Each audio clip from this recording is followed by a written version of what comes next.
සිලුවක බුදු සමිදේ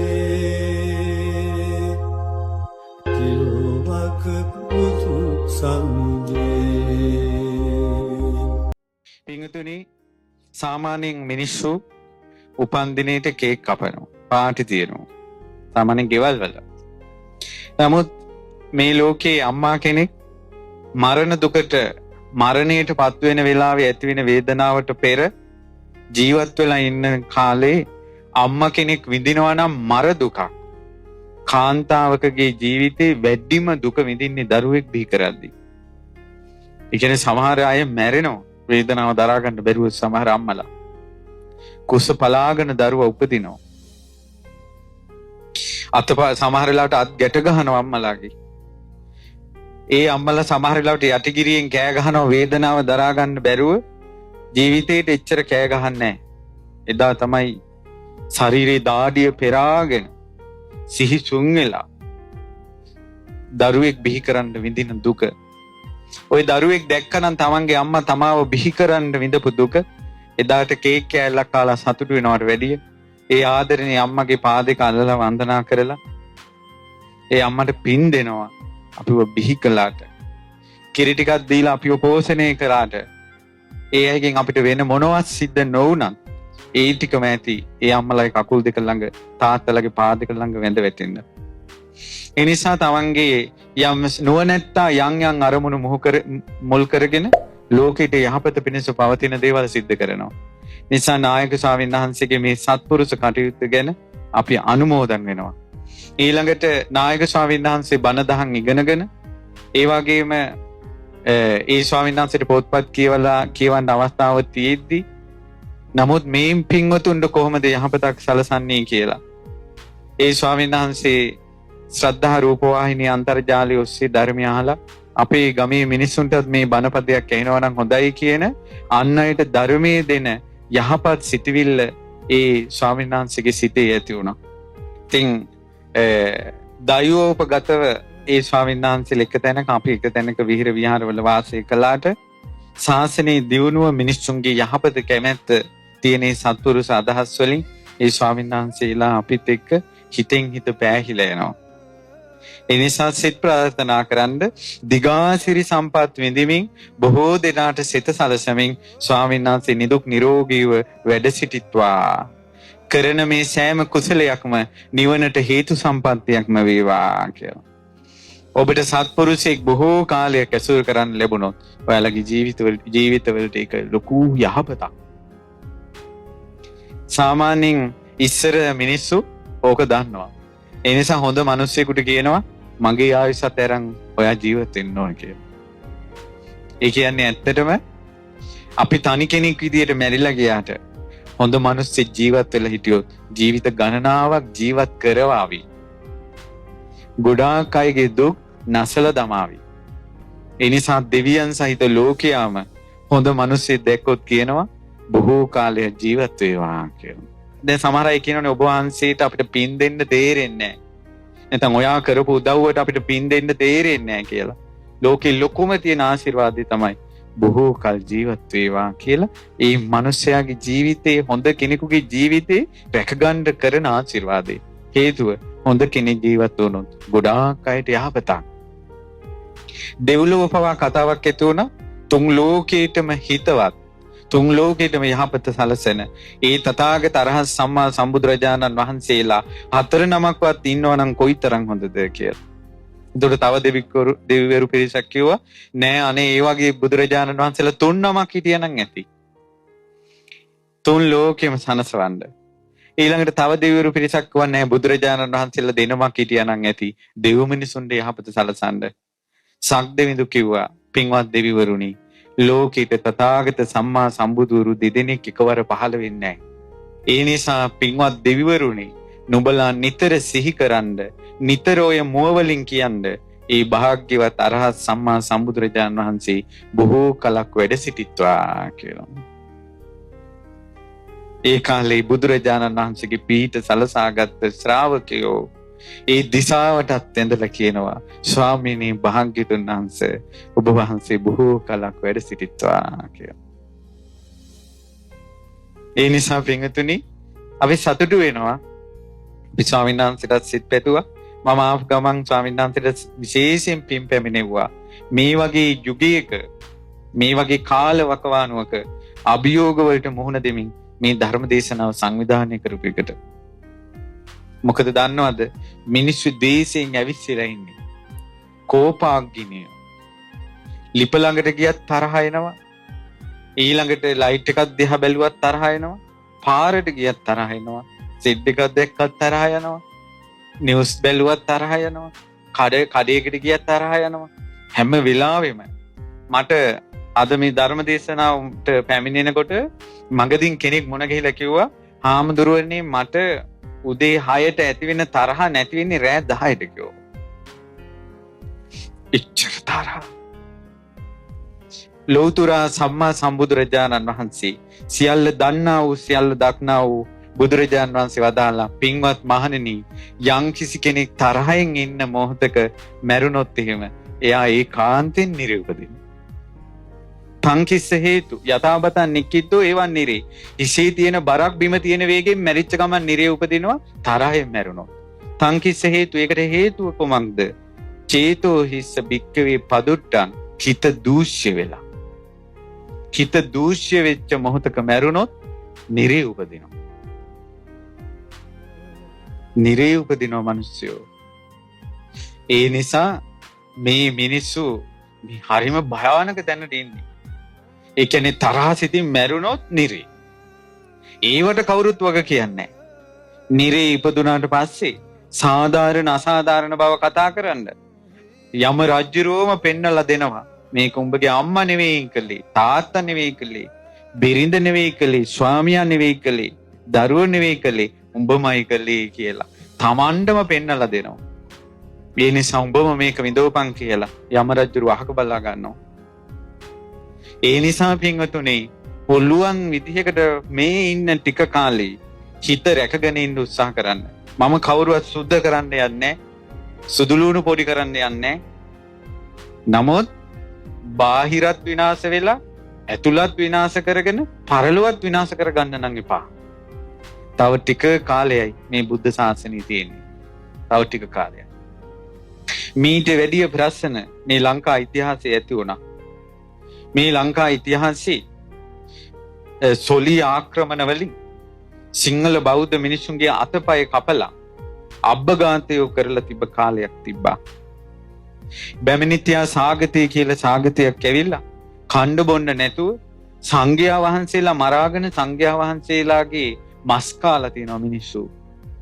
සංඝයා වහන්සේලා මොහොඳ ළඟට ගිහිල්ලා වැටකියා කොළ ඉසිම බෙබි ත්‍රිපිටකේ කටපාඩම් කර කර ඉඳලා තියෙනවා.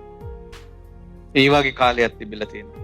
මුළු ලංකාවෙම කොළපාට තනකොළ ගහක් නැති කාලයක් ලංකාවේ තිබිලා තියෙනවා. තන්නිකර වේලි ගිහිල්ලා දාගිය පිච්චීලා ගිය පිට්ටනියක් වගේ වෙච්ච කාලයක් ලංකාවේ තිබිලා තියෙනවා. ගංගාවල ජලයේ සිඳී ගිහිල්ලා මිහිඳු මහරහතන් වහන්සේගේ යුගයෙන් පස්සේ මේ කියන්නේ තැන තැන මිනි වැටිලා තිබ්බ කාලයක් ලංකාවේ තිබ්බා. ඉතින් ඒ වගේ යුගවල මිනිස්සු ඊළඟට එක එක ආක්‍රමණවලදී ඉතින් ඒ වගේ ගොඩාක් දුක් විඳ විඳ ඉන්න සංසාරයක් තියෙනවා. අපි මෙහි එක එක දේවල් වලට කෑ ගැහුවට පිට රටවල් වල රටවල් අතර තියෙන යුද්ධවලදී මිනිස්සුන්ට එකපාරම නගරයකට ගහනවා. කරන්ට් නැහැ, වතුර නැහැ, බින්ගෙවල් ඇස්සේ මිනිස්සු දරු පැටවු එක්ක හිර වෙනවා. කන්න නැහැ, බොන්න නැහැ. එහිම මැරිලා යනවා. කතා කරන්න කෙනෙක් නැහැ. ඉතින් මේ වාගේ හැම මිනිස්සයාටම ප්‍රශ්න තියෙනවා. ඒ නිසා මේ වාගේ සංසාරේ භයානකයි. අපි කිව්වොත් රජයට බැන්නත් අපි හිතන්න ඕන මේ සංසාරේ යන නිසානේ මේක. ඊළඟට අපිට එන සෑම ප්‍රශ්නයකදීම සංසාරේ යන නිසානේ මේක. අනේ සසර දුකෙන් නිදහස් වෙන්න නැත්තම් කියලා පින් සිටිවිල්ලක් කෙනෙකුට උපද්දවා ගන්න පුළුවන් නම් ඒ බොහෝ කාලයක් හිත පිනිස සුවේ පිනිස පවතිනවා. ඒ නිසා පුළුවන් නම් හිත කැළඹෙනකොට සංසිඳවා ගන්න බලන්න. මොකද කරන්නේ?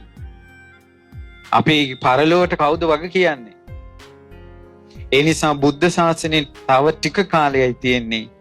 ඒ ටික කාලෙකින් බුද්ධ ශාසනය නැති වෙලා යනවා. දැන් මිනිසුන්ට මෘග සංඥාව වගේ පහළ වෙලා තියෙනවා. මෘග සංඥාව කියන්නේ ගහ මරා ගන්නවා, තරහම හිතට එනවා. පොලිමේ ඉන්න මිනිහා තව මිනිහෙකුට ගහනවා. මිනිස්සු මැරිලා වැටෙනවා, මිනිහ උස්සන්න කෙනෙක් නැහැ. එක එකාට තරහ යනවා. මෘග සංඥාව පහළ වෙනවා වගේ පෙර නිමිත්තක් පේනවා. පින්වතුනි, යම් දවසක ධාතු පරිනිර්වාණය සිද්ධ වෙලා මිනිසුන්ගේ හිත දූෂ්‍ය වෙලා තරහා හිතට ඇවිල්ලා අවසානයේ ගුණධර්ම පිරිහිලා අම්මා අප්පා හඳුනා ගන්න බැරුව රාගයෙන් මත් වෙලා ද්වේෂයෙන් පිටිලා මේක පිරිහිලා අවසානයේ මෘග සංඥාව පහළ වෙනවා. මෘග සංඥාව කියන්නේ දරුණු වැද්දෙකුට මොෙක් දැක්කට පස්සේ මේක මරා ගන්න ඇත්තා කියලා හිතෙන්නේ. අන්නේ සිටිවිල්ල එනවා ළඟ ඉන්න මිනිස්සු දකින්නකොට මේක මරන්න ඇත්තා. දැන් ටික මිනිසුන්ට එන්නේ නැද්ද ඔය සිටිවිල්ල?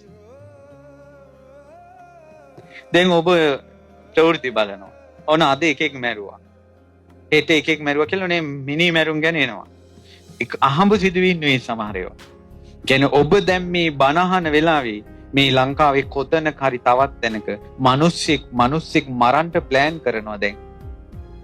ඔය වැඩි වෙලා ඒ මොහොතේ එනවා මෘග සංඥාව. ඒතකොට ධාතුන් වහන්සේලා නැහැ. බෝධීන් වහන්සේලා නැහැ. සංඝයා වහන්සේලා නැහැ. බුද්ධං සරණං ගච්ඡාමි කියන හඬ ලෝකයේ ඉන්නේ. එතකොට මොකද වෙන්නේ?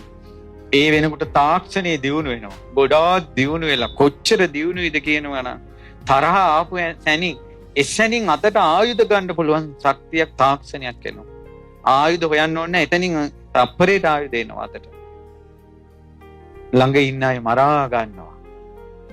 පින්වතුනි, මේ ලෝකේ මිනිසුන්ගේ මිනි මස් කන යක්කු වෙනවා. රුධිරේ වැగిරෙද්දි මස් කන යක්ෂයෝ ඉන්නවා. ඒ යක්ෂයෝ එදාට මිනිස්සු මැරෙන හැටි දැකලා මිනි මස් කන යක්කුන්ගේ ඇස් වලින් කඳුළු වැක්කිරෙනවා කියනවා දුකට. මිනි මස් කන යකාගේ හදවතත් සලිත වෙනවා නම් ඒ කාලේ කොහොම මිනිස්සු මැරෙනවද? ඒ වගේ යුගයක් එනවා. ඔබ සුගති සම්පත්තියක් ලැබුවේ නැත්තම්, සසර දුකෙන් නිදහස් වෙන්න වැඩපිළිවෙලක් හදලා නැතුව ආය මේ මහ පොළොවට ආසාවේ, මේ මනුස්ස ලෝකේ ස්ත්‍රී පුරුෂයන්ට ආසාවේ, දරු මල්ලන්ට ආසාවේ මේකෙම ඉපදී හිටියොත් එදාට ඔබත් මැරුම් කනවා. යම්කිසි පුත්‍රයෙක්ගේ අතින් තමන්ගේ අම්මා මැරුණොත් එදාට කර්මයේ වෙනසක් නැහැ. මව මැරු කර්මයට කල්පයන් නිරේ යනවා. එදාට කොහොමද තියෙයිද? ධාතුන් වහන්සේ නමක් නැහැ දකින්න. බෝධීන් වහන්සේලා නැහැ. ප්‍රතිමා වහන්සේලා නැහැ. ස්තූප නැහැ. ඉදිරියට එනවා. දැන් මේ තියෙන දුකක් දරාගෙන ඒ බුදුරජාණන් වහන්සේගේ බුදු බණ පදයක් ඇහෙන දිශාවට මේ දුවගෙන එන්නේ. කරදර මැද මේ එන්නේ. පින්වතුනි, මේ ඔබ ධර්මයේ හඬ ඇහෙන දිශාවට දුවගෙන ආපු පින ඔයාලට තියෙනවා. බණ අමතක වුණත් මේ ආශාවෙන් බණ අහන පින ඔයාලට තියෙනවා. හිතන්න, ඔයාලගේ අතින් පවක් සිද්ධ වුණොත් කාලයක් යනකොට ඔයාලගේ අතින් වෙච්ච පාපේ ඔයාලට අමතකයි. පාපේ අමතක වුණාට විපාකයේ දෙනවද නැද්ද? දෙනවා. ඒ වගේ බණ අහනවා. ගොඩක් බණ අහනවා, බණ අමතක වෙනවා. නමුත් ධර්ම ශ්‍රවණේ පින එනවා. ඒ නිසා බුද්ධ ශාසනයට ආස කරන්න, තුනුරුවන්ට ආස කරන්න, ධර්මය අහන්න ආස කරන්න. මේ දුක් කන්දරාවලින් නිදහස් වෙන්නේ කවදාද කියලා හිතන්න. කරදර එන ගානේ මෙහිම සංසාරයක් නම් එපා කියලා, සංසාරයට දූ කියලා සංසාරේ පිළිකුල් කරන්න. පැහැදිලිද? ඉතින් මිනිස්සු මෘග සංඥාව පහළ වුණා වගේ අද අසරණ මිනිස්සුත් එක්කම කාකුටා ගන්නවා. මම අද කල්පනා කළා මේ පින්වතුන්ට, දැන් මේ බුද්ධ ශාසනයනේ මේ පිරි යන්නේ. තව ටික කාලයක් යනකොට පිරිහිලා අවුරුදු 10ට මිනිස්යාගේ ආයුෂ අඩු වෙලා එදාට තමයි ওই මිනි මරා ගන්න කාලේ ඉන්නේ. එදා ඉඳලා මේ මහ පොළොව ගව් 3ක් වැඩෙන කල, බුදු කෙනෙක් ආය පහළ වෙන්නේ නැහැ. මෛත්‍රී බුදුරජාණන් වහන්සේ අදහිට නෙවෙයි පහළ වෙන්නේ. මේ මහ පොළොව ගව් 3ක් වැටුණ තැනට. සමහර තැනක තියෙනවා යොදුනකුත් ගව් 3ක් කියලා. එතකල් සංසාරේ යන්න වෙනවා බුද්ධ ශාසනයක් හොයාගෙන යනවා නම්. දැන් මේ තියෙන බුද්ධ ශාසනෙත් අත්හැරගත්තොත්, මගහැරගත්තොත්, මේ බුද්ධ ශාසනෙත් වීරිය කළේ නැත්තම්, කුසල් වැඩුවේ නැත්තම්, ඊළඟට එන බුද්ධ ශාසනේ අපි ඒ දේවල් කරගනීවි කියලා මොකක්ද අපිට තියෙන සාක්ෂිය? හැබැයි දැන් ධර්මය අහන්න ආසනම්, පින් කරන්න ආසනම්, කුසල් කරන්න ආසනම්, තරහ දුරු කරගන්න ආසනම්, තරහ එනවා නැති කරගන්න ආසයි. රාගය එනවා නැති කරගන්න ආසයි. මෝඩකම් කරනවා ඒ වගේ නිදහස් වෙන්න ආසයි. ওই කුසල ඡන්දය ඔබට මේ ධර්මයේ පිහිට සලස්සනවා. ඒ නිසා තරහක් ආවොත් අනේ මං තරහ නැතුව ඉන්නේ කවද්ද කියලා හිතන්න. රාගෙන් දැවෙද්දී මේ හිත පුච්චලා මාව පහත් කරවන ඒ රාගෙන් මං නිදහස් වෙන්නේ කවද්ද කියලා හිතන්න. මෝඩකම් තමන්ටම තමන්ගේ මෝඩකම් පේනකොට මේ මෝඩකම් නැති ප්‍රඥාවන්ත ජීවිතයක් මම ලබන්නේ කවද්ද? සසර දුකෙන් නිදහස් වෙන්නේ කවද්ද කියලා තී කරන්න. ඉතින් පින්වතුනේ දැන් මේ බුද්ධ ශාසනේ අවසන් වෙවි යන විස්තරයක් අපි ඔය කිව්වේ. නමුත් තාම අවසන් වෙලා නැහැ. තාම බුදුරජාණන් වහන්සේ සරණ ගියා ඉන්නවා. ධර්මයේ සරණ ගියා ඉන්නවා. සංඝ රත්නයේ සරණ ගියා ඉන්නවා. කෝටියක් ප්‍රශ්න තිබුණත් ධර්මයේ හඬ ඇහෙන පැත්තට දුවගෙන ඉන්න මිනිස්සු ඉන්නවා. තවම ශාසනය අතුරුදහන් වුනේ නැති නිසා. ඔබ දන්නවද කාශ්‍යප බුදුරජාණන් වහන්සේගේ කාලේ අපේ බුදුරජාණන් වහන්සේට කලින් ලෝකේ පහළ වුණා කාශ්‍යප තථාගත අරහත් සම්මා සම්බුදුරජාණන් වහන්සේ. ඒ බුදුරජාණන් වහන්සේ පහළ වුණේ මෙන්න මේ වගේ කාලයක. කොහොමද? ඒ තමයි මිනිස්සුන්ගේ ආයුෂ අවුරුදු 10 ඉඳලා වැඩුණා අවුරුදු 80000ටත් වඩා. ඒ අසංඛ්‍යයද කියලා කියන්නේ. ඊට පස්සේ අඩු වෙලා අවුරුදු 20000ට අඩු වුණා. අන්නේ 20000ට අඩු වුණ කාලේ ලෝකේ පහළ වුණා කාශ්‍යප බුදුරජාණන් වහන්සේ. අවුරුදු 20000 ඒ කාලේ මිනිස්සුන්ගේ ආයුෂ. ඊට පස්සේ ඒ අවුරුදු 20000 අඩු වෙලා අවුරුදු 10ට අඩු වෙලා ආය අවුරුදු අසංඛ්‍යයට වැඩි වෙලා ආය අඩු වෙලා අවුරුදු 120ට ගිය තැන තමයි ගෞතම බුදුරජාණන් වහන්සේ පහළ වුණේ. බුදු කෙනෙක් පහළ වෙලා ඊළඟ බුදුරජාණන් වහන්සේ පහළ වෙන්න ගොඩාක් කාලයක් යනවා. අද හිට නෙවෙයි. ඉතින් අවුරුදු 20000ක් කාලේ කාශ්‍යප බුදුරජාණන් වහන්සේ ලෝකේ පහළ වුණා. කාශ්‍යප බුදුරජාණන් වහන්සේ පහළ වෙලා කාශ්‍යප බුදුරජාණන් වහන්සේ අවුරුදු 20000න් පිරිනිවන් පෑවා. ඒ කාලේ අපේ ගෞතම මහ බෝධිසත්වයන් වහන්සේ අපේ බුදුරජාණන් වහන්සේ ඒ කාලේ හිටියේ ජෝතිපාල කියලා මානවකෙක් වෙලා. ඒ මානවකයා කාශ්‍යප බුදුරජාණන් වහන්සේ ළඟ මහාන වුණා. මහාන වෙලා කාශ්‍යප බුදුරජාණන් වහන්සේගේ ශාසනයේ සමාපatti උපදවගෙන ගොඩාක් ධර්මයේ දේශනා කරමින් කාශ්‍යප බුදුරජාණන් වහන්සේගේ ශාසනය බැබළුවා. ඉන් අනතුරුව එතනින් චුත වෙලා අපේ මහ බෝධිසත්වයෝ සක්‍ර දේවේන්ද්‍රයා වෙලා ඉපදුනේ. ඔන්න දැන් මහ බෝධිසත්වයෝ සක්දෙවිඳු වෙලා ඉපදිලා කාශ්‍යප බුදුරජාණන් වහන්සේ පිරිනොම් පෑවා. කාලයක් යනකොට භික්ෂු භික්ෂුණී උපාසක උපාසිකා කියන සිව්වණක් පිරිස පිරිහුණා.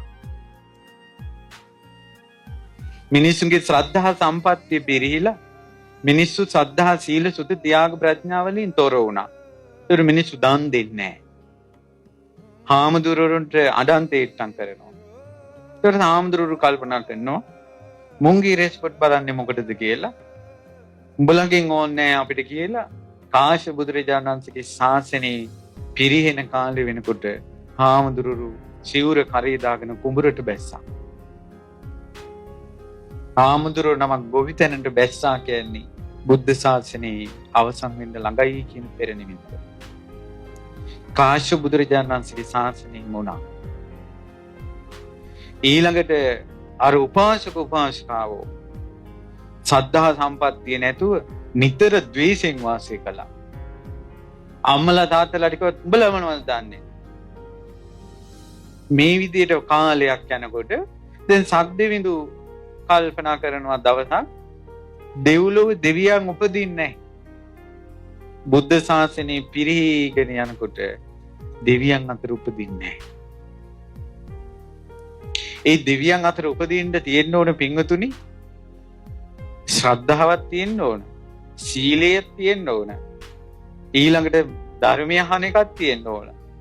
ඊළඟට දන් දෙන එකක් තියෙන්න ඕන. ඒ වගේම හැම දෙයක්ම අතහැරලා යන්න සිද්ධ වෙනවා කියලා. අපි මැරෙනවා කියලා. මේ හැම දෙයක්ම අතහැරලා යනවා කියන ප්‍රඥාව තියෙන්නත් ඕන. තින් කාශ්‍යප බුදුරජාණන් වහන්සේගේ ශාසනයේ මිනිස්සු ශේක බල වැඩුවේ නැහැ. දන් දෙනවා. දන් දෙන්නට යක්කු වගේම. හැබැයි හොඳට දන්සල් කරනවා. ආඳුරන්ට දානි දෙනවා. මැරෙන අය යක්කු අතර උපදිනවා. දෙවියෝ ඉන්නේ. සමහර අය හොඳට පින් කරනවා. කුසල් කරනවා. පොඩි දෙයින් දුකටපත් වෙනවා.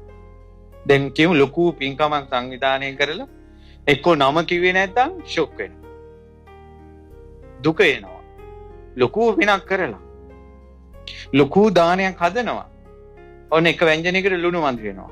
ගෙදර ඇවිල්ලා ඒකමයි මතක දුක හිතෙනවා. පිනක් එක්ක දුක පසුතැවිල්ල මේ මිනිස්සුන්ගේ හිතේ වැඩ කරනවා. හරියට හිතට කනගාටු වෙනවා වැඩි. පින් කරමින් කනගාටුව බහුලව වඩන අය පසුතැවිල්ල ඊළඟට බණ අහනවා. පරණ වැරදිච්ච දේවල් හිතා තැවෙනවා. දුකයි පසුතැවිල්ලයි හිතේ වැඩ කරනවා පිනුත් කරන ගමන්. මේ කාලේ මැරිච්ච අය නාගයන් අතර ඉපදුණා. නයි අතර. ඊළඟට තව කාලයක් ආවා. ඒ මිනිස්සු බුද්ධ ශාසනය වෙනුවෙන් කියලා වැඩ කරා. චෛත්‍ය හදනවා. මං හදපු චෛත්‍ය අන්න මොන කවුරු හරි තින්ත ගන්න හදනවා. නෑ අපි හදපු එක අපි ගා ගන්නවා. මම හැදුවේ කියලා අර කරපු පින මමයි කළේ කියලා අල්ලගත්තා. විහාරයක් හදලා පොල් පැලයක් හදලා අර කරපු දේ මමයි කියලා අල්ලගත්තා. හැබැයි ඇත්තටම මේ මිනිස්සු එහෙම කරලා කර්මයේ විසින් කළා. හරි උඹ කරපු පින උඹම අල්ලගත්තානේ ඒකෙම හිටපන් කියලා හදපු සෑය ඇතුළෙම බහිරව විමානි පහළ වුණා. මැරිලා බහිරව එක්වුණා. හදපු විහාරයේ ඇතුළම පොළොවේ බහිරව විමානි පහළ වුණා. හදපු පොල් ගහ යටම බහිරව විමානි පහළ වුණා. Taman දීපු දේ හිතෙන් අල්ලගත්තා. එතකොට මේ බහිරව විමානය පහළ වෙච්ච කෙනාට Taman හදපු චෛත්‍යයේ වෙන මිනිස්සු ඇවිල්ලා හිතු තීන්ත ගානවා පේනවා. එතකොට මේ බහිරවය දුකටපත් වෙනවද සතුට වෙනවද? දුකටපත් වෙනවා. ඊළඟට වෙන හාමුදුරුවරු වෙනවා පේනවා. ඉස්සර හිටියා වගේ නෙවෙයි දැන් හාමුදුරුවෝ වෙනස් කියලා. ඇයි අර බහිරව දේවතාවුන් වහන්සේට ආයුෂ ගොඩයි අවුරුදු 10 ගණන්. ඒකට ඉස්සර අවුරුදු 10 ගණනකට කලින් හාමුදුරුවෝ හිටපු විදියයි දැනුයි වෙනස්. තව තරහයි. දුකසේ වාසය කරනවා. දැක්කද යමක් දීලා අල්ලා ගැනීම. සෙම්බුවේත් ගහනවා නම. කෝපෙත් ගහනවා නම. බුදු පිළිමෙත් ගහනවා නම. පුටුවෙත් ගහනවා නම. එතකොට නම නැතුව බෑ පිනක් කරන්න. දැන් පොයි සමහර අසපොල මේ අපි මේ මිනිස්සු ටික දැනුවත් කරනවා. පිනක් කරනකොට පින දිහා බලන්න නම දිහා බලන්න එපා කියලා. සමහර ධර්ම දේශනාවලට ගියාම පුටුවේ නම ගහලා සිරියාවති. ඒතර ඉඳ ගන්න හිතෙන්නේ නැහැ මිනිස්සු හිතයි මගේ නම සිරියාවති කියලා. ගොඩාක් දුරට මමයි කලේ අපි කලේ කියලා අර කරපු පිනේම ගැවසි ඉන්නකොට එයාලා පින් කරන එකේ විපාකයලට එනවා. අල්ලගැනීමේ විදිහට බහිරව ආත්ම භාව ලබනවා. ඔන්න දැන් ශාසනය පිරිහීගෙන යනකොට වෙන දේවල්. තව කට්ටියක් එනවා. ශාසනය පිරිහීගෙන යනකොට ඒ අය කල්පනා කරනවා මේ බුද්ධ ශාසනයට ලැබෙනවා, හාමුදුරුවන්ට ලැබෙනවා, අපි ඔතනින් යැපෙමු කියලා සංඝලාභය ගන්නවා. සංඝලාභයෙන් යැපුණාට පස්සේ මරණින් මත්තේ ප්‍රේතාත්ම භාව ලබනවා. තවත් ශාසනය පිරිහිගෙන ගියාට පස්සේ මවුට සලකන්නේ නැහැ. පියාට සලකන්නේ නැහැ. සංඝයාට වඳින්නේ නැහැ. බෝධීන් වහන්සේලාට වඳින්නේ නැහැ. ධාතුන් වහන්සේලාට වඳින්නේ නැහැ. චෛත්‍ය වලට ගරු කරන්නේ නැහැ. බණ අහන්නේ නැහැ. මැරෙන මිනිස්සු සතර අපාය උපදිනවා. සතර අපාය උපදිනවා.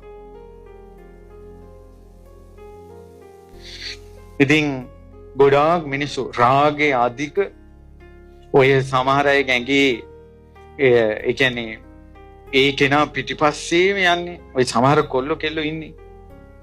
මොනවාරි හිතට ආසාවක් ආපුවම ප්‍රේමයක් ආපුවම ඒ මත්තේම වැටිලා. ඒ වගේ ගොඩාක් අය මැරිලා ඉපදිලා තියෙනවා ගොළු බෙල්ලන් අතර. ඊළඟට ගැඩවිල්ලන් අතර, කූඩෙල්ලන් අතර තමන්ගේ හිත පුරුදු කරපු විදියටම ඉපදිලා. මිනිස්සුන්ට පේනවනම් තමන් මැරිලා උපදින විදිහ හරි භයානකයි. අපේ හිතේ ඇති වෙන කෙලෙස් අපිව නරක ලෝකවලට අරන් යනවා. හිතේ අකුසලයක් උපදින්නේ මේ මිනිස්යාට යහපත පිණිසද අයහපත පිණිසද? අයහපත පිණිස. ඉතින් දැන් දෙව්ලොව උපදින්නේ නැහැ. කාශ්‍යප බුද්ධ ශාසනයේ අවසානයේ දැන් උපදින්නේ නැහැ දෙවියන් අතර. කවුරුත් මවුට සලකන්නේ නැහැ, පියාට සලකන්නේ නැහැ. හාමුදුරුවරුත් ගොවිතැනට බැහැලා. කාශ්‍යප බුද්ධ ශාසනය. සම්දිවිඳු දිවසින් බැලුවා. හරි සංවේගයකටපත් වුණා. අවෝ බුද්ධ ශාසනයේ අහිමි වෙලා යනවා. මිනිස්සු දුගතිය උපදිනවා. දෙවියන් අතර උපදින්නේ නැහැ මිනිස්සු කියලා. ද්වේෂය වැඩි, රාගය වැඩි, අධර්ම රාගය, විෂම ලෝභය උපදිනවා. අධර්ම රාගය, විෂම ලෝභය කියන්නේ ඒ ආසා නොකළ යුතු දේවල් ගැන ආසාව උපදිනවා. ලෝභ නොකළ යුතු දේවල් වලටත් ලෝභකම උපදිනවා. හිතට එන ආසාව තමන්වත් හිතා ගන්න බෑ. මෙහෙම ආසාවල්, මෙහෙම සිටිවිලි, මේ දේවල් කරන්න ඕන කියලා හිතට එන්නේ කොහොමද කියලාවත්. එහෙම කාලයක් එනවා එහෙමත් එක්ක තමයි බුද්ධ ශාසනය නැති වෙන්නේ. ඉතින් අර සක්‍ර දේවේන්ද්‍රයා මාතලි දිව්‍ය පුත්‍රයාට කතා කළා. මාතලි මනුස්ස ලෝකේ පිරිහිලා දැන් බරණැස් රජ කරනවා රජ කෙනෙක්. ඒ රජතුමා ගුණධර්ම වලින් තොරයි. උසීනර කියලා රජ කෙනෙක්. ඊළඟට ජනයා රජත් ගුණධර්ම වලින් තොරයි. මැති ඇමතිවරුත් ගුණධර්ම වලින් තොරයි. ජනයාත් ගුණධර්ම වලින් තොරයි. දැන් මිනිස්සු දෙව්ලොව උපදින්නේ නැහැ. සතර අපාය උපදින්නේ. ඒ නිසා මේ මිනිස්සු බේර ගන්න ඕන. හැබැයි මේ යුගයේ මිනිස්සු দমনය කරන එක සක්දෙවිඳු කියනවා මේ යුගයේ මිනිස්සු দমনය කරන එක හොඳින් කරන්න බෑ. දැක්කද? මිනිසුන්ගේ කෙලෙස් අධික වෙනකොට යහපත් වචනේ නඩත්තු කරන්න බැරුව යනවා. ඒ නිසා අවවාද කරන කෙනාත් නිකම්ම රෞද්‍ර වෙනවා. දැක්කද මේ යුගයේ ඇති? දැන් මහා බෝධිසත්වයෝ සක්දෙවිඳු වෙලා කිව්වා මේක හොඳින් කරන්න බෑ කියලා. දැන් අපිට හිතෙනවනේ හැම ප්‍රශ්නයක්ම හොඳින් විසඳන්න පුළුවන් කියලා. සක්දෙවිඳු කිව්වා කෙලෙස් වැඩි වෙච්ච කාලෙට මේක කරන්න බෑ. මාතලි ඔබ රූපයක් මවා ගනින්. නේ සක්දෙවිඳු කිව්වා මාතලි මට දරුණු සුනකෙක් මට ඕන කිව්වා. දරුණු සුනකෙක් මට ඕන කිව්වා. දැන් දෙව්ලොව තියෙන දෙයක් තියෙනවා. ඔයාලා හොඳට අහගන්න. දෙව්ලොව තියෙන දෙයක් තමයි යම් දිව්‍ය විමානයක බලවත් දිවියෙක් ඉන්නවා. එයා තමයි දෙව් රජ. අනිත් අය දිව්‍ය පිරිවර. දුර කෙනෙක් දෙව් රජ වෙන්නේ දිව්‍ය පිරිවර වෙන්නේ කොහොමද? ඒක වෙන්නේ මෙහෙමයි. ඒ තමයි පින්වතුනි. ඔන්න එක්කෙනෙක් දෙන්නෙක් ඉන්නවා පින් කරන. ඒ තමයි එක්කෙනෙක් ඇවෙනවා චෛත්‍ය වඳින්න මල් අරගෙන කතා කර කර එනවා. ෆොටෝ ගහ සෙල්ෆියක් ගහලා ඊළඟට අර ගෙනාවු මල් ටික තියලා ඇඳලා ඒකෙත් ෆොටෝ එකක් ගහගෙන පොඩක් කතා කර කර යනවා. එතකොට කෝල් එකක් එනවා. ඔන්න කෝල් එකත් ආන්සර් කරනවා. දැන් මෙහෙම ඔන්න යා පිනක් කළා. මල් පූජා කළානේ. තව කෙනෙක් එනවා අනේ චෛත්‍ය රාජයන් වහන්සේගේ ධාතුන් වහන්සේලා වැඩ ඉන්නවා. ඉතිවිසෝ ගාථාව සිහි කරගෙන බුදු ගුණ සිහි කරගෙන ගෞරවයෙන් ඇවිල්ලා සෑමල්ුවේ මල් ටික පූජා කරලා දන ගහලා වැඳලා ඊට පස්සේ සෑමල්ුවේ වල් තියෙනවා නම් ඒවා ඉවත් කරලා පිරිසිදු කරලා ගෞරවයෙන් කරනවා. අරයාගේ ගෞරවය අඩුයි මෙයාගේ ගෞරවය වැඩි. දානයක් දෙනවා එක්කෙනෙක් ගෞරවයෙන් සංඝයාට දන් දෙනවා. තව එක්කෙනෙක් ෆොටෝ ගගහ අර මිනිස්සුන්ට මේ තමන්ගේ පුළුවන්කම පෙන්නාගෙන උජාරුවෙන් කරනවා. යම් කිසි කෙනෙක් ගෞරවය අධිකව තුනුරුවන් ගුණ සිහි කර කර පින් කරනවාද ඒ කෙනා උපදිනවා දිව්‍ය රාජයෙක් වෙලා. ගෞරවය අඩු කෙනා පින් තිබ්බත් දෙව්ලොව උපදින්නේ දෙව් පිරිවර අතර. ඒතර පින්වතුනි දෙවියන්ගේ දිව්‍ය ලෝකේ තිරිසන් සතු නැහැ. දැන් මිනිස්සු ලෝකේ ඉන්නවනේ සතන් සිව්පාවෝ. දෙවියන්ගේ ලෝකේ සත්තු සිව්පාවෝ නැහැ. ඒතර එහෙනම් කොහොමද සක්‍ර දේවේන්ද්‍රය ඇතා අපිට වඩිනවා? අශ්වයෝ 1000ක් යදපු රතේ සක්දෙවිඳු යනවා. එහිම අහලා තියෙනවනේ අපි. එහෙනම් කොහොමද ඒ අශ්වයෝ? අර සක්දෙවිඳුට හිතුනොත් මට දැන් ඇතෙක් උඩ යන්න ඕන කියලා. ඒ දෙව් පිරිවර අතර එක්කෙනෙක් නිකම්ම ඇතා වෙනවා. ප්‍රධාන දෙවියගේ කටයුතු ඉෂ්ට කරන්න ඕන අරයා. මනුස්ස ලෝකේ ගරු කිරීම අඩු නිසා මනුස්ස ලෝකේ යම් කෙනෙක් වැඩිපුර ගෞරව කළා නම් එයා දෙවියන් අතර ඉපදුනාට පස්සේ අන්න එයාට ගෞරව කරන්න වෙනවා. ඒ විදිහට තමයි දැන් අශ්වයෝ 1000ක් යදපු රතේ කියන්නේ සක්දෙවිඳු යන දිව්‍ය පුත්‍රයෝ 1000ක් තමයි අර අශ්වයෝ 1000 වෙන්නේ. ගෞරවයෙන් පින් කරන්න ඕන. දැන් දෙවියන් අතර ඉපදුන නිසා හොඳයි. අපි කියමුකෝ යක්ෂයෙක් ළඟ ඉපදුනා කියලා. ඒතකොට යකාට හිතනවා තරකගේ බොටුව කඩාගෙන එන්න ඕන කියලා ළඟ ඉන්න එක්කෙනෙක් ගිහිල්ලා කරන්න ඕන. දැක්කද? පින් අඩුවෙන් ඉපදුනාට පස්සේ පින බලවත් වෙනව අනිත් අයට යටත් කරන්න බෑ. පින බලවත් වෙන්නේ ගරු කරන්න ඕන ගොඩාක්. චෛත්‍යන් වහන්සේ. දැන් නම් උපදින ගොඩාක් අය උපදින්නේ පින් තිබ්බත් දිව්‍ය ලෝකේ නම් ඉතාමත් අතලොස්සයි. යක්කු නයි අතර උපදින්නේ ඒත් පිරිවර අතර උපදින්නේ. ගෞරවය අඩුයිනේ. ඒ ස්වාමීන් වහන්සේ කලාතුරකින් සංඝයා වහන්සේ නම දැක්කට පස්සේ දැන්ත දෝත නල්ලි තියලා සාදු කියන්න ඕනකමට ළමයි වුණාට ෆෝන් එකනේ උස්සන්නේ. චෛත්‍යයක් දැක්කම ෆෝන් එකනේ උස්සන්නේ. අර දැන්ත එකතු කරලා වන්දනා කරන ගෞරවය නැති වෙනකොට ගොඩාක් අය දන ගහලා පසඟ පීටවල වඳින්නේ නැහනේ. චෛත්‍ය ළඟ hinaවි මුකුළු කර කර කතා කර කර ඉන්න හොඳ නැහැ කියලා හිතෙන්නේ නැහනේ. විහාරේ ළඟ බෝධින් වහන්සේ කියාට මුකුළු කර කර කතා කර ඉන්න හොඳ නැහැ තුනුරුවන්ට ගරු කරන්න ඕන කියලා හිතෙන්නේ නැහනේ. පින් කළත් තවත් කෙනෙක්ගේ යටතට යන විදිහට තමයි පින වෙන්නේ. ඉතින් කෙසේ නමුත් සක්දෙවිඳු කිව්වා මට භයංකාර සුනකෙක් ඕන මේක দমনය කරන්න. බලන්න පින්වතුනි අර සක්දෙවිඳුගේ යානාව පදවන මාතලි එකපාරම සුනකෙක් වුණා. සක්දෙවිඳුගේ කැමැත්ත පරිදි ඒ සුනකයා අශ්වයෙක් තරම් විශාලයි. හරිනේ ඉතින් හරක් පැට්ටු තරම් උස බල්ලෝ නැද්ද?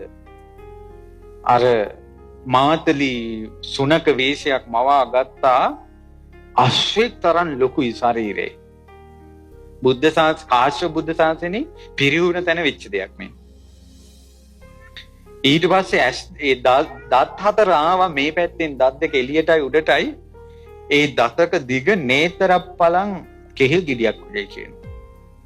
සුදු පාටයි දිලිසෙනවා. රතු පාට දෙලුම් ගෙඩි දෙකක් තරම් ඇස් දෙක ලොකුයි කියනවා. දිව එළියට ඇවිල්ලා කෙල වැක්කිරෙනවා. ඊට පස්සේ කකුල් හතරට දන්වැල් හතරයි බෙල්ලට හතරයි දන්වැල් පහක් දාලා රතු ඇඳගත්ත බය හිතෙන මිනිස්සෙක් විදියට විස්මාරු කරගත්ත සක්දෙවිඳු.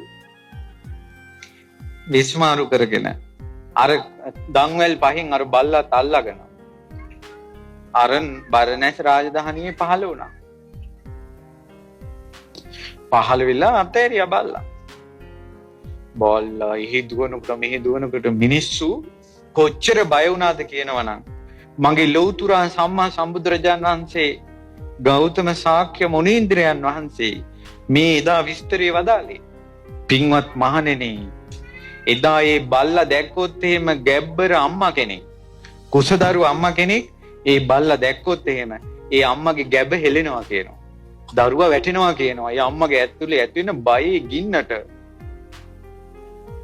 දරු ගැබ වැටෙනවා කියනවා බයට. එච්චර බයයි කියනවා ඒ බල්ලා දැක්කම. ඒ බල්ලා නගරේ හැම තැනම දිව්වා කියනවා. දුවලා මිනිස්සු බය වෙලා කාමර ආස්සේ ගෙවල් ආස්සේ ගිහිල්ලා හැංගිලා පිරිසක් රජමාලිගාවට ගිහිල්ලා රජුරන්ට පැමිණිලි කළා මහා භයංකාර මේ බල්ලෙක් එනවා. ඊට පස්සේ රජුරෝ කිව්වා එන දොරටු වහපල්ලා. දොරටු වහපල්ලා කිව්වා. ඊට පස්සේ දොරටු වැහුවා. අර දන්වැල් 4-5 ගුලි කළා අර බය හිතෙන මිනිස්සයා අద్భుත මිනිස්සයා ඒක අල්ලගත්තා. බල්ලා පැන්න කියනකොට අර ප්‍රාකාරයෙන් දොරටත් උඩින් ඇතුළට තවත් බය වුණා. මිනිසුන්ගේ ඇස් වලින් ලේ වැටිලා. සමහර අයට වැසිකිලි වෙලා, මුත්‍රා වෙලා, සමහර අය ගල් ගහිලා, සමහර මිනිස්සු ගොළු වෙලා බයට. ඔහොම වුණා ඔය පාස්කු පහරේ කාලේ. සමහර ඔය පොඩි දෙයටත් බය වෙන කෙල්ලෝ ඉන්නවනේ. සමහර ගෑනු ළමයි ගොළු වෙලා තියෙනවා ඒ කාලේ. ඒ මිනිස්සු බය කරනවා දොරවල් වහගෙන ඉන්නවා. ඊට පස්සේ රජුරෝ ඉක්මනට අන්තපුරේට අරගෙන ඉක්මනට රජතුමාත් දොරවල් වහලා ඇතුළට ගියා. ඊට පස්සේ අර බල්ලා වේගෙන් රාජමාලිගාවේ දොරටුව ගාවට ඇවිල්ලා මිනිස්සුගේ කම් පැලෙන තරම් හදින් බුරලා තියෙනවා. බුදුරජාන් වහන්සේ වදාළා, පින්වත් මහණෙනි, කාශ්‍යප බුද්ධ ශාසනයේ අවසානයේ ඒ කළු මහ සුනකයා බුරපු හඬ පොළොව ඇතුලෙන් අවීචි මහ නරකාදියටත් ඇහුණා. පොළොවෙන් උඩ අකනිටා බ්‍රහ්ම ලෝකේ බ්‍රහ්මයාටත් ඇහුණා කියනවා බල්ලා බුරපු හඬ. පින්වත් මහණෙනි, ඔය වාගේ හඬවල් 4යි ඇහිලා තියෙන්නේ. කුසරජ්ජුරුව කෑ ගහපු දවසේ ඒක අවීචීටත් ඇහිලා තියෙනවා, අකනිටාටත් ඇහිලා තියෙනවා.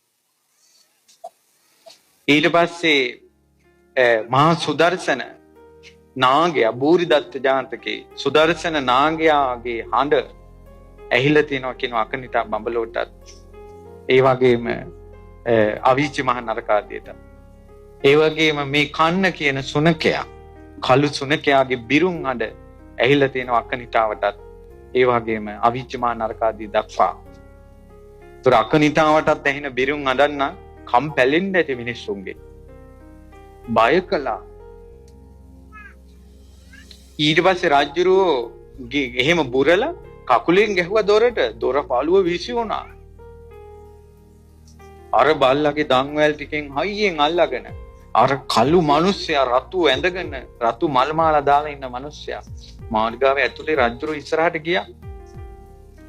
රාජ්‍යරෝ සිංහාසනේ ඉඳගෙන ඉන්නවා. අර රජතුමාගේ ස්ත්‍රීන් ටික ඔක්කොම සිංහාසනේ පිටිපස්සේ තෙරපිලා ඔලු ටික මෙහෙම දාගෙන ඉන්නවා. රාජ සභාවේ ආසන කණුවලට මුවා වෙලා ඇමති සෙම්පතිවරු මැතිවරු ඔලු ටික විතරක් දාගෙන ඉන්නවා. එකෙක් කට අරින්නේ නැහැ, ඔක්කොම කට හිප්පගෙන. ආය බිරුවා බුරනකොට ඔක්කොටම සිහි කල්පනාව නැතුව ගියා. ටික වෙලාවක් යනකොට රජුරවන්ට විතරක් යාහතන් ඇස් ඇරුණා. උතුර බල්ලා ඉන්නවා ඉස්සරහා. ඊට ඒ දැන් ඒකට ඔයාලට හිතෙන්නේ නැද්ද ඒ කාලේ දුනු ඊතල තිබ්බා, කඩු කෙනිසි තිබ්බේ, වයින් ගැහුවේ නැත්තේ ඇයි කියලා? කාරණා දෙකක් නිසා එසේ කරන්න බැරි වුණා. එකක් තමයි සක්දෙවිඳුගේ අධිෂ්ඨානය නිසා කිසි කෙනෙකුට ආයුධයක් උස්සන්න අමතක නැහැ. අනිත් එක තමයි බය වැඩි වෙච්ච නිසා අතේ තියෙන ආයුධ ගිලිහෙනවා. අතේ තියෙන ආයුධ ගිලිහුණා. ඊට පස්සේ ආ රජුරු යාන්තම් කතා කරලා කිව්වා, මේ භයංකාර බල්ලා ඇයි මෙච්චර මේ දුවන්නේ? ඇයි බය කරන්නේ? අර අද්භූත මිනිහා කිව්වා රජතුමනි මේ බල්ලට බඩගිනි. ඊට පස්සේ ඒ වෙලාවෙම අර පිරිසට රාජ ආඥාවක් නිකුත් කළා. ගිහිල්ලා රජමාලිගාවේ තියෙන කෑම ගෙනල්ලා ගෙනින් කියලා. ලොකු භාජනවල ගෙනල්ලා බල්ලා ඉස්සරහ ඇලුවා. දිව එකපාරයි දාලක් ගුලි කරලා ගත්තා. ඉවරයි. ආයෙත් බුරුබොරු ගෑවා. රජතුමනි මේකට තව බඩගිනි. ඊට පස්සේ ඒ ඇතුළු මාලිගාවෙම තියෙන කෑම ගෙනාවා. ඒවත් එක කටට කෑවා. මුළු රාජ්‍යෙම තියෙන කෑම ගෙනාවා. ඔක්කොම කෑවා. රජතුමාට එකපාරම සිතවිල්ලක් ඇති වුණා. මේ නම් යක්ෂේ. මේ නම් බල්ලෙක් නෙවෙයි යකෙක් මේක. ඊට පස්සේ කිව්වා උඹගේ බල්ලාගේ බඩගින්න තවම නැති. අනේ නෑ රජතුමනි. මේක ඉල්ලන්නේ මිනිමාස් කිව්වා. රජතුමාට එකපාරම ඇහුණා හැම මිනිහම කනවද? නෑ රජතුමනි. හැම මිනිහම කන්නේ නෑ. යම් කිසි කෙනෙක් සිවුරු දාගෙන කුඹුරට වැහැලා ගොවිතැන්පත් කළොත් එහෙම මගේ බල්ලා හරි කැමති උන් කන්න.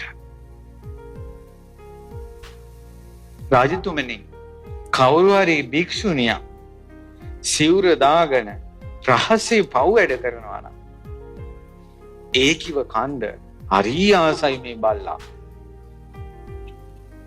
ඊට පස්සේ කියනවා තාපසයෝ ඉන්නවනේ.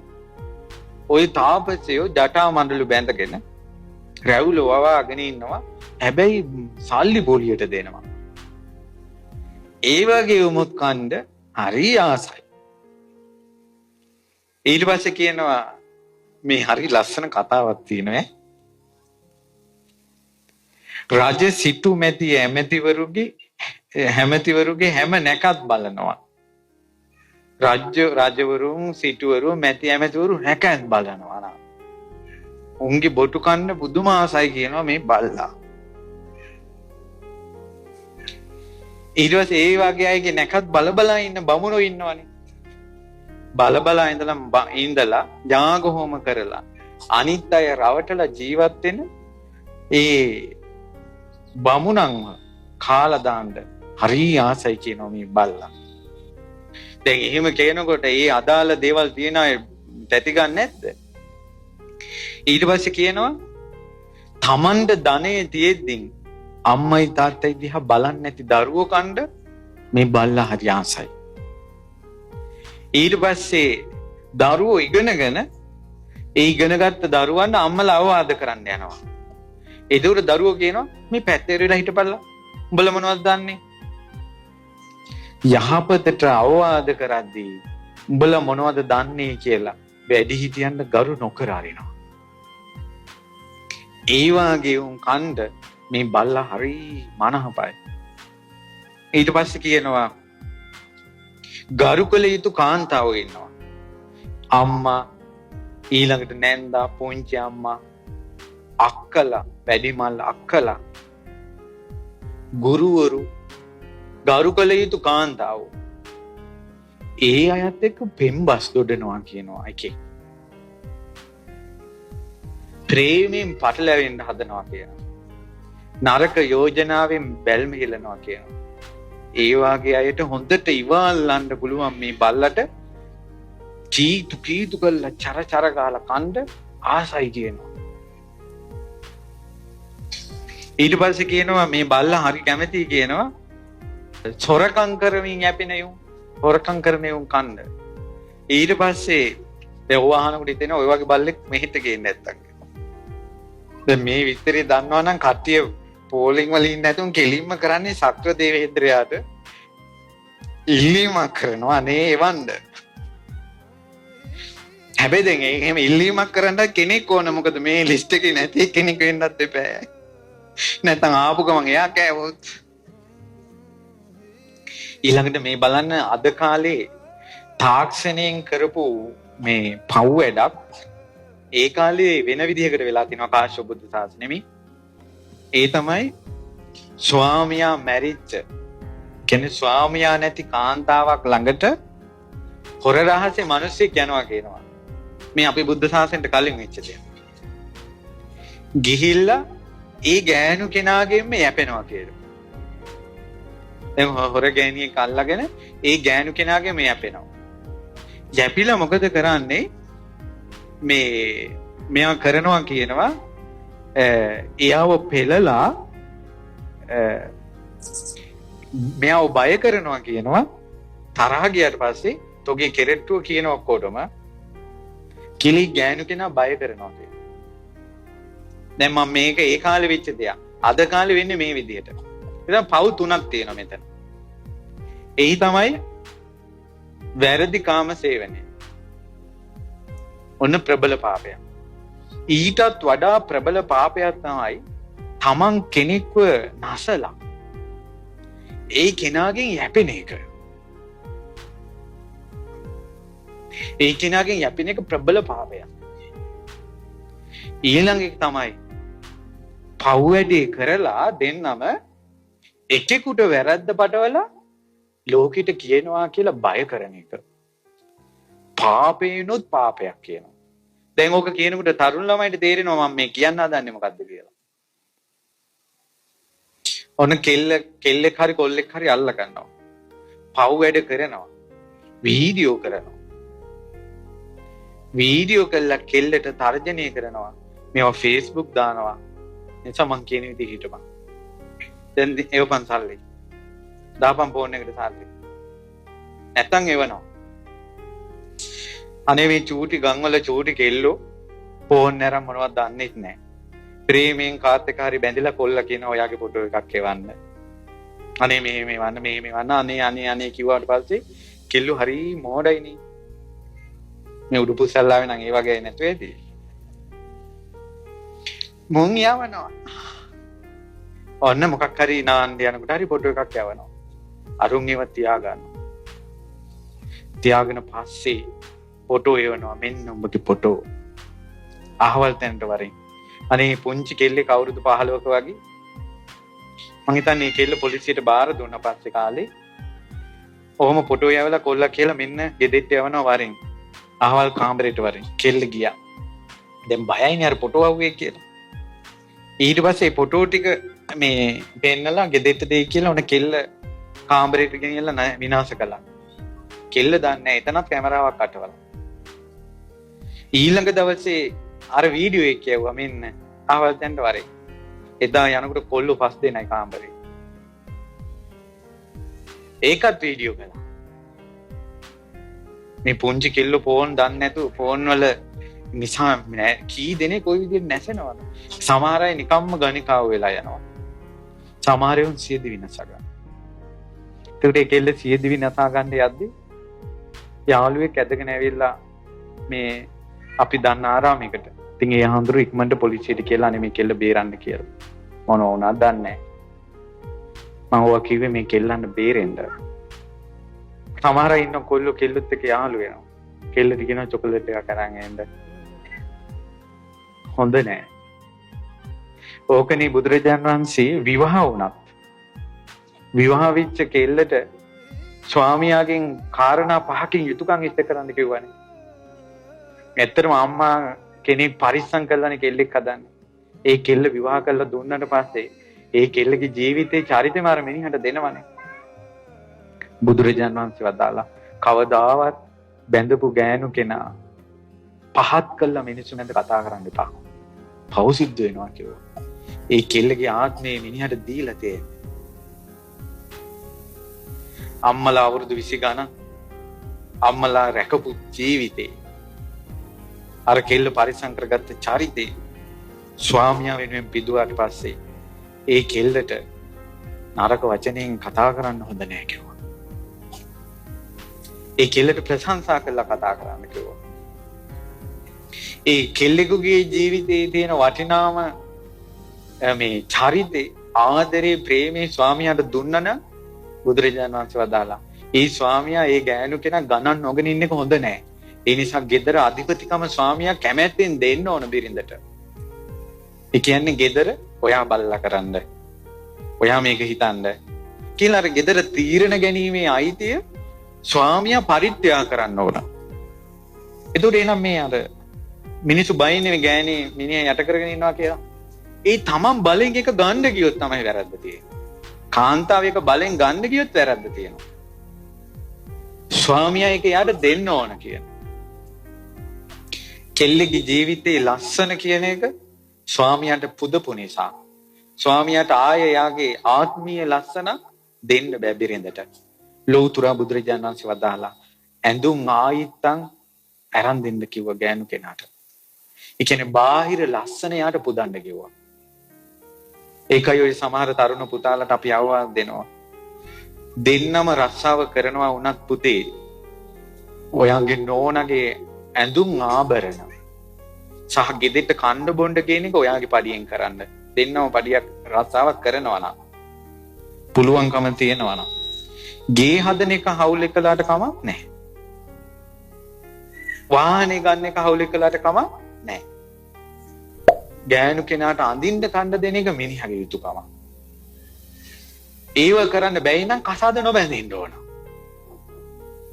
කසාද බඳිනවා නම් ලෞතර බුදුරජාණන් වහන්සේගේ ශ්‍රාවකෙක් විදිහට ඒ යුතුයකම් පහ ඉෂ්ට කරන්න. ඊළඟට තමයි තමන්ගේ බිරිඳ ඉක්මවා හැසිරෙන්න එපා කියලා කාරණා පහක් වදාළා. අද අධර්ම රාගයේ විෂම ලෝභය ඇවිල්ලා අම්මා තාත්තා අක්කා නංගි නෑදෑයා මේ ටීචර් කෙනෙක් මේ ගුරුවරියා මේ ළමේ මේ ශිෂුවේ ඒවා හඳුනාගන්න බැරි වෙන තැන් තියෙනවා.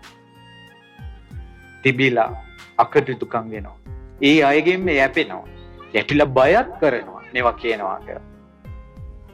සද්දෙවිඳු කියනවා උන් කීතු කරන්න පුදුම ආසාවක් තියෙනවා මේ බල්ලට කියලා. ඊට පස්සේ තියෙනවා සතකපට මායා කෝහකකම් අනිත්‍යයි විපතේ හෙලන්න බාල වැඩ පහත් වැඩ කරන්න ආසාවෙන් ඒ අය නසන්න පුදුම ආසාවක් මේ සුනකයාට තියෙනවා කියලා කිව්වා. ඉතින් ඕක කොහොම කියනකොට ඒ රාජ්‍යයේම මැතියම තොරුන් සහිතව අර උසීනන් රජුරෝ හොඳටම බය වුණා. බය වෙලා දාඩිය වැක්කිරෙනකොට ඒ සක්දිවිඳු මාතලි දිව්‍ය පුත්‍රයාත් එතනින් අතුරුදහන් වුණා. ආකාශයේ සක්දිවිඳු පෙනී ඉඳලා කියනවා අධර්මයේ අත්හැරපල්ලා. ධර්මයේ වඩපල්ලා. තුනුරුවන්ට ගරු කරපල්ලා.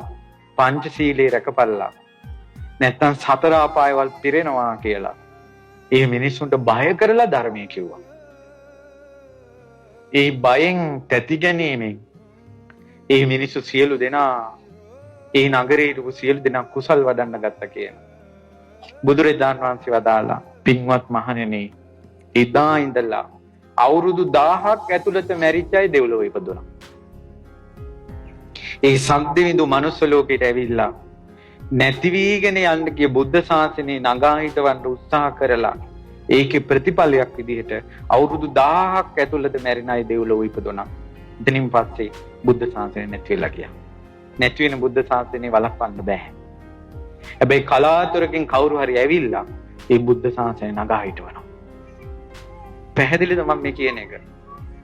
ඒ නිසා මම මේ කියන්නේ ඔයාලා හිතන්න මේ ධර්ම දේශනා කරන සංඝ පිරිසක් නැත්තම් පින්පව් ගැන කියන්නක් කෙනෙක් නැත්තම් මේ මිනිස්සු ඇවිස්සෙන විදිහට ඇවිලිලා යන විදිහට මොම් මිනි මරා ගන්න නැද්ද? කා කොටා ගන්න නැද්ද? ඒ නිසා ඉතින් අපිට බුදු මේ හිතුනේ ගෞතම බුද්ධ ශාසනේ මේ විදිහේ බොහෝ පිරිසකට එක තැනකට වෙලා ධර්මය අහන්න විහිර විහාර ගොඩනගන්න අපේ පින්වත් ලොකු ස්වාමීන් වහන්සේ මහමෙවුනාව ආරම්භ කරලා තනියෙන් ගත්ත වෙහෙස උත්සාහය හරි පුදුම සහගතයි. හැබැයි මතක තියාගන්න ඊළඟට බුදු වෙන ගෞතම නමින් ඊළඟට සම්බුද්ධත්වයට පත් වෙන මහා බෝධිසත්වයෝ මනුස්ස ලෝකෙට ඇවිල්ලා බුද්ධ ශාසනය නගා හිටවන්න ගිහිල්ලත් අවුරුදු 1000යි තිබ්බේ. අපිට දැන් අවුරුදු 1000ක් ලොකුවට පෙනුනට ඒ කාලේ මිනිස්සුන්ගේ ආයුෂ කීයද? 20000. 20000ක් ආයුෂ තියෙන කාලෙත් ධර්මයෙන් පවත්වන්න පුළුවන් උනේ නැවත නගා හිටවලා අවුරුදු 1000යි. දැන් මේ අවුරුදු 60ක් තියෙන කාලේ මහමෙවුනාව ආරම්භ වෙලා අවුරුදු 20ක් තිබ්බ එකත් පුදුමයක්. මම මේ කියන්නේ ටික කාලයයි මේ දහම් හඬ. ටික කාලයයි මේ විදියට බණ ඇතිලි. ටික කාලයයි වෙහෙර විහාර කරනේවා. ගෞතම බුද්ධ ශාසනයේ සුගතියේ හරි උපදින අවසාන පිරිස කැඳවාගෙන යන සුළම් පොද තමයි මේ යුගයේ දහම් හඬ. පින්වත් දුවේ පුතේ දරුවනේ, උඹලා ගුණ ධර්ම වැඩුවේ නැත්තම්, පින්පව් විශ්වාස කළේ නැත්තම් උඹලා අහුවෙන්නේ නැති වෙයි ඒකට. ආයම සංසාරයට වැටි ගොඩාක් දුක් විඳින්න සිද්ධ වෙයි. මෛත්‍රී බුදුරජාන් වහන්සේගෙන් පස්සේ ආය බුද්ධ ශාසනයක් ගැන නෑ අපේ ලෞතර බුදුරජාන් වහන්සේ වදාළේ. අපේ බුදුරජාණන් වහන්සේගේ බුදු මුවින් වදාළේ තව එක බුදු කෙනෙක් ගැන. අසංඛ්‍ය ගණන් කල්ප බුදුවරු නැතුව ඉඳ ගියොත් මේ රාගෙත් එක්ක අපි කොයිතරම් පව් කරයිද? මේ ද්වේෂෙත් එක්ක අපි කොයිතරම් පව් කරයිද? අපි දින මෝඩකම් එක්ක, අපි රැවටෙන රැවටිල්ලත් එක්ක, අපි රෑත් වලේ වැටිලා, ඒකෙම දවාලෙත් වැටිලා, ආයේ පහවදාත් වැටිලා, ඒකෙම වැටෙනවා. අපි හැදෙන්නේ නෑනේ.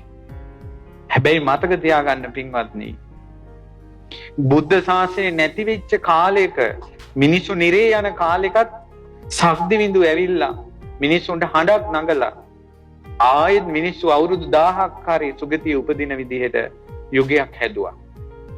මේ බුද්ධ ශාසනය දැන් නැසීගෙන යන බව හැබෑව.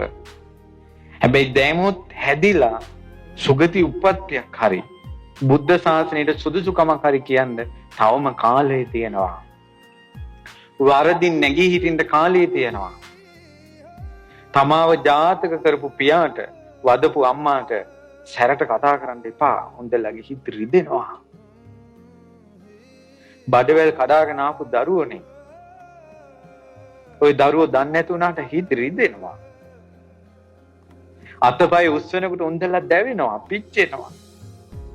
ඒ නිසා මව්ට ගෞරව කරනවා, පියාට ගෞරව කරනවා, ගුරුවරුන්ට ගෞරව කරනවා කියන ධර්මයේ පිටන්න තමන් අකුරු කරන උගන්වන ගුරුවරුන්ට කයි කතන්දර හදන්න එපා. ඊළඟට පංචශීලයක් කියලා එකක් තියෙනවානේ. පුළුවන් විදිහට හික්මෙන්නේ සීලේ. ගරු කළ යුතු දෙයට ගරු කරන්න, චෛත්‍ය වහන්සේට ගරු කරන්න, බෝධීන් වහන්සේලාට ගරු කරන්න, සෑමලුවේ බෝමලුවේ වල්ලිවන්න දෙන්න එපා. ඔයාලා ගෙවල් කොච්චර ලස්සන තිබුණත් මොකටද? බුදුරජාණන් වහන්සේගේ ධාතුන් වහන්සේලා වැඩ සිටින සෑය, බුදුරජාණන් වහන්සේ සම්බුදු වෙන මොහොතේ තෙවන සලසාලු බෝධිය තමන්ගේ වෙහෙරේ වැඩ ඉන්නවා. ඒ සෑමලු බෝමලු පාළුවට යනවා. ඊළඟට ඔයාලට මහාන වෙන්න හිතෙන්නේත් නැහැ. ඔයාලට මහානකමක් කරන්නේ කොහොමද කියලා හිතන්නේත් නැහැ. එහෙනම් මහාන වෙච්ච කෙනාට ගරු කරන්න. මහාන වෙච්ච කෙනාට ගරු කරන්න.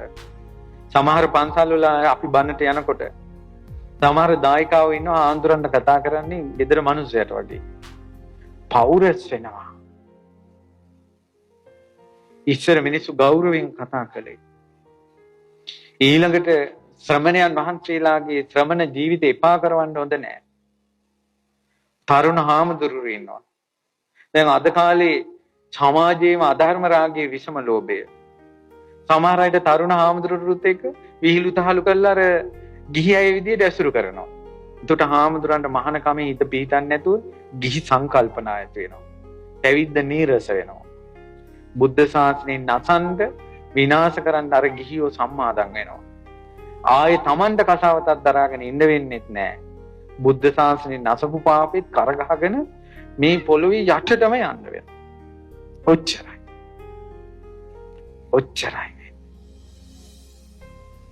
පව් කියන જાතිය නම් කරන්න එපා. ගෙවල් වල කරදර කොච්චරද පින්වතුනි.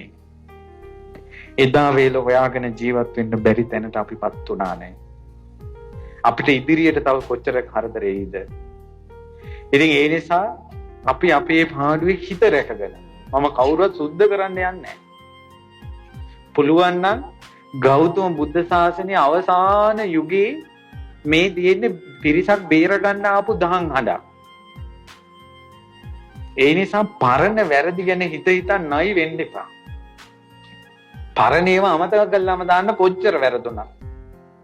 අද නම් ධර්මය අහන්නේ. අද නැගී හිටින්න. වැඩි හිටියන්ට ගරු කරනවා කියන එක. අද මම නම් දන්නේ නැහැ අද කාලේ අම්මගේ තාත්තගේ කකුල් දෙක අල්ලලා වැඳලා ළමයි ඉස්කෝලේ යනවාද කියලා මම දන්නේ නැහැ අද. ඉස්සර එහෙම කළා දරුවනේ. ඉස්සර සමහර අම්මලා හිටියා තමන්ගේ ස්වාමියාට වඳිනවා. වැඳලා තමයි නිින්දට යන්නේ. ගෙදරින් යන්නේ ස්වාමියාට වැඳලා. ඉස්සර නෑදෑයෝ ගෙදර ආවට පස්සේ එයාලා කතා බහ කරන්නේ ඉස්සලා වැඳලා. දැන් ඒව වෙනවද දන්නේ නෑ දරුවනේ. වඳිනවා පුදනවා. අලුත් සහලෙන් තුනුරුවන්ට පුදනවා. ගාක හැදෙන අලුත් පළදාවෙන් තුනුරුවන්ට පුදනවා. එහෙම කාලයක් තිබ්බ දරුවනේ. දැන් ඒව තියෙනවද දන්නේ නැහැ.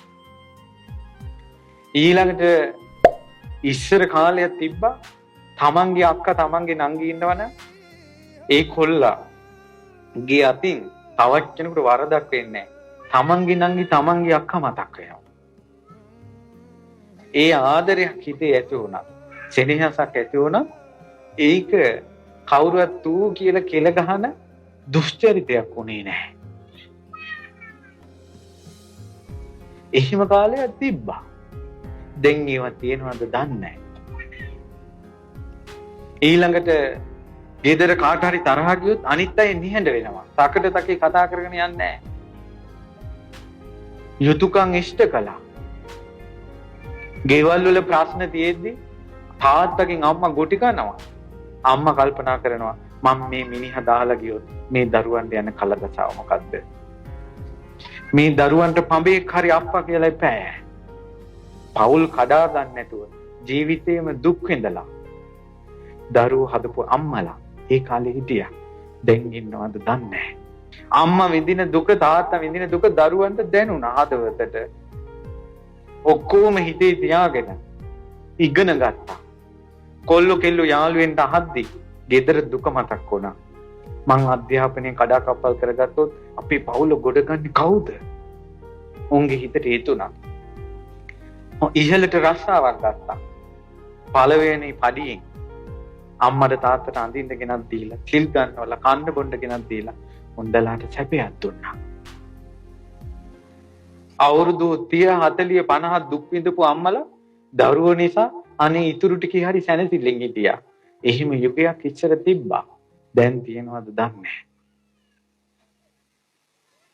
හැබැයි පින්වත් දරුවනේ මහා බෝධිසත්වයෝ ඒ කාලේ බුද්ධ ශාසනය පිරිහීගෙන යනකොට කළු බල්ලෙක් විදිහට මාතලි දිව්‍ය පුත්‍රයා විස්මාරු කරගෙන ඇවිල්ලා මිනිස්සුන්ව තැති ගන්නවල කුසලී කියලා දුන්නා. අද කාලේ මිනිස්සු තැති ගන්නවන්න අමාරුයි.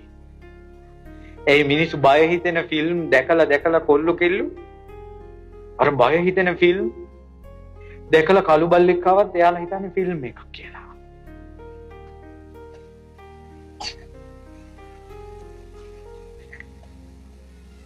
ඒ නිසා පිනක් තිබ්බොත් නම් බේරෙයි. පිනක් තිබ්බොත් බේරෙයි. ඔයාලම හිතන්න අපේ හිත කොච්චර දවසින් දවස පහළට වැටෙනවද කියලා. කුසල් සිතක් උපද්දවා ගන්න. තුනුරුවන්ට ගරු කරන්න. ගරු කිරීම කියන්නේ Taman ශ්‍රේෂ්ඨ වෙනවා. පින්කම් කරද්දී පිරිමි අය පෙරට වෙන්න. දැන් උදාහරණයක් ගත්තොත් පිළිවෙලට සද්ධාවෙන් හොඳට පින් කරන එකේ විපාකයක් විදිහට තමයි අධිපති වෙන්නේ. කියන්නේ එයාගේ වචනේට අනිත් අය යටත් වෙනවා සකසලා පින් කරන අය. ඒකේ විපාකයක්. ඔන්න ඔය වගේ විපාකයක් තියෙන ස්වාමියෙක් හම්බ වෙනවා. ඒ කියන්නේ එයාගේ පින ප්‍රබලයි සංසාරේ සකසලා පින් කළා. ඒ බඳින ගෑනු ළමයා කොච්චර නපුරු කෙනෙක් වුණත් අර ස්වාමියාගේ පින් බලයට ඇය দমনය වෙනවා. එතකොට අම්මලා කියන ඔය කෙල්ලෙක් මදින්න කලින් නම් හරි සැරටීටි මේ දැන් නම් හැදෙලා. ස්වාමියාගේ පින් බලේ. ඊට පස්සේ ඔන්න ගෙදර කියනවා කෙල්ල සංසාරේ සකසලා පින් කළා. පින වැඩි කෙල්ලගේ. ඒ කෙල්ල කොල්ලට පින නැහැ. බැන්දට පස්සේ කොල්ල නිකම්ම කෙල්ලට යටත් වෙනවා. අපි කිව්වට යම් ගෙදරක ස්වාමියා යටපත් කරගෙන බිරිඳක් ඉන්නවද? ධර්මානුකූලව මේ ජීවිතේ රැස් කරගන්න එක වෙන එකක්. කලින් ජීවිතේ කෙල්ලගේ පින වැඩි ස්වාමියාගේ පින අඩුයි. ඒකයි තමන් යටපත් කළේ යා. හරිනේ. ශ්‍රමදානයක් කළත් බවලත්තු වැඩි. බණහන්න කියත් බවලත්තු වැඩි. ඒ දානයක් මානයක් කිව්වා. හොඳට කල්පනා කරන්න. ඉතින් මේ පින හැදෙන්නේ පියාලට. පිරිමි අයින් වෙලා කොයි හරි ගහක් යට අයින් වෙලා ඉන්නවා. එතකොට අර පින එයාගේ අර ඍජු ගතිය, අර පෙරට යන ගතිය, ඒ සංස්කාරය වැඩෙන්නේ නැහැ. පිනක් රැස් කරන්නේත් මුළු ගැන්විලා. විපාකේ ලැබෙන්නේත් මුළු ගැන්විලා. ඇයි අපගේ අඤ්ඤා කොණ්ඩඤ්ඤන් වහන්සේ සංසාරේ පිනක් කිව්වොත් පළවෙනියටම ඉදිරිපත් වෙනවා කියනවා. බණහන කොටත් ඉස්සරහම නිඳ ගන්නවා කියන්නේ. ඒ සංස්කාරය පුරුදු කළා. ගෞතම බුද්ධ ශාසනය ඉස්සෙල්ලාම අරහත් පිටපත්. ධර්මය අවබෝධ කළා. සෝවාන් වුණා. ඒ නිසා බලන්න අර පිනකට මුල් වෙන එකේ විපාක. සහාය දීම දැන් මට හරි සතුටුයි. මම නායක හඳුරෝ ධර්ම දේශනාවට ආරාධනා කරනකොට මම හිතුවේ නෑ මෙච්චර සංවිධානයක් තියෙයි කියලා. මං ඒත් හඳුරන්නේ කොහොමද මේක කරගන්න පුළුවන්ද ඔබ වහන්සේට? නෑ හඳුරගෝ නෑ මම කරනවා. ඉතින් සහාය දීම ඒ පුණ්‍ය සිටිවිල්ලට සහාය දුන්න අය ගොඩාක් පින් රැස් කරගත්තා. සතුටු වෙන්න. ඒ නිසා මේ ටිකවත් පොඩ්ඩක් හිතට මේ අපේ ජීවිතේ පොඩ්ඩක් වෙනස් කරගන්න ඕන. මේ ගෞතම බුද්ධ ශාසනයේ අවසාන යුගයේ මේ කාලේ ගැලවුණොත් මිසක් ආයෙ ගැලවෙන්න නම් විදිහක් නැහැ කියලා හිතට ගියා නම් පින්පව් ගැන තේරෙනවා නම් ඒ පොඩ්ඩ හරි දැනුනේ බණක් අහපු නිසා. අපිට ධර්ම දේශනාව ඇසූ පමණින් හැම දෙයක්ම හදා ගන්න බැරි වෙයි. ආයෙත් පරණ දේවල් තැනට වැටෙයි. හැබැයි ආයෙමත් බණ ඇහුවොත් ඔයාලට නැගී හිටින්න පුළුවන්. මෙච්චර ප්‍රශ්න ගොඩක් මැද්දේ මේ ආවේ. මේ දැන් පැය දෙකකට වැඩිය මේ ඉඳගෙන ඉන්නේ. ඔයාලට පුළුවන්.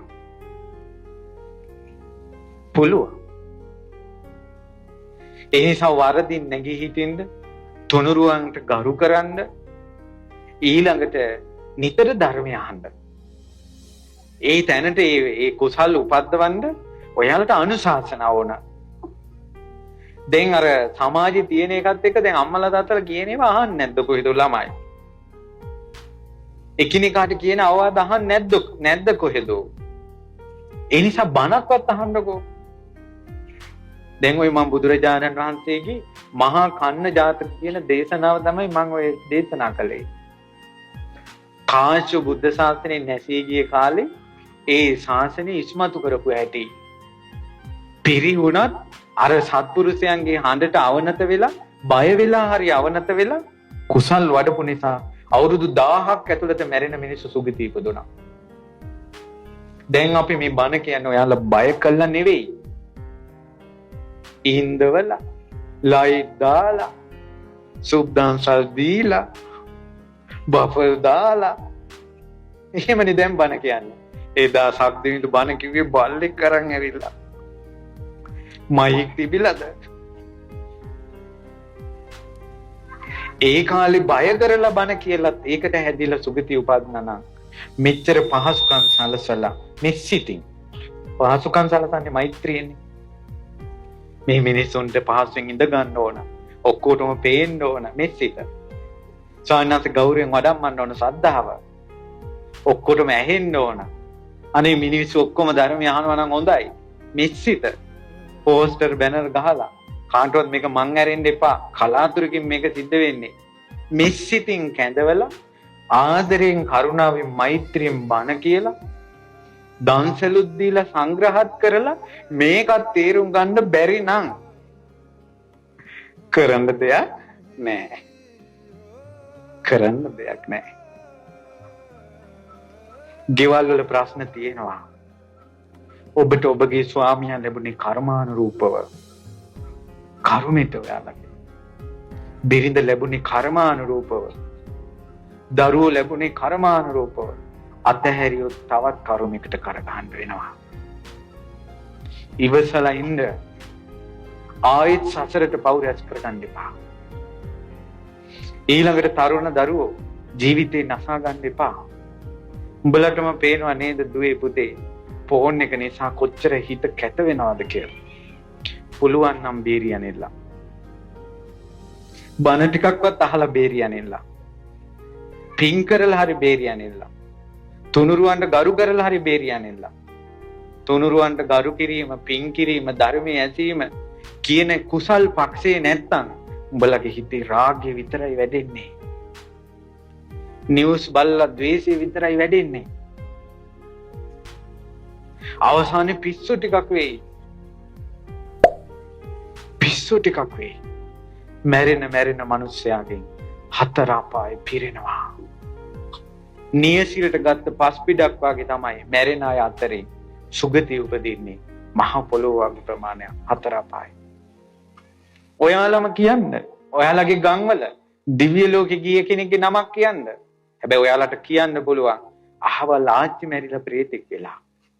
අහවල් සීයා මැරිලා ප්‍රේතෙක් වෙලා කියලා අපි හොදුවවල් දන්නවා. දැන් දිව්‍ය ලෝකෙ ගිය කෙනෙක් ගැන හොදුවවල් නැහැ. අහවල් ආච්චි ඉන්නේ තුසිතේ, අහවල් සීයා නිම්මාන රතියේ හොදුවවල් නැහැ. හැබැයි මැරුණාට පස්සේ යන්න පේනවා, හීනෙන් පේනවා.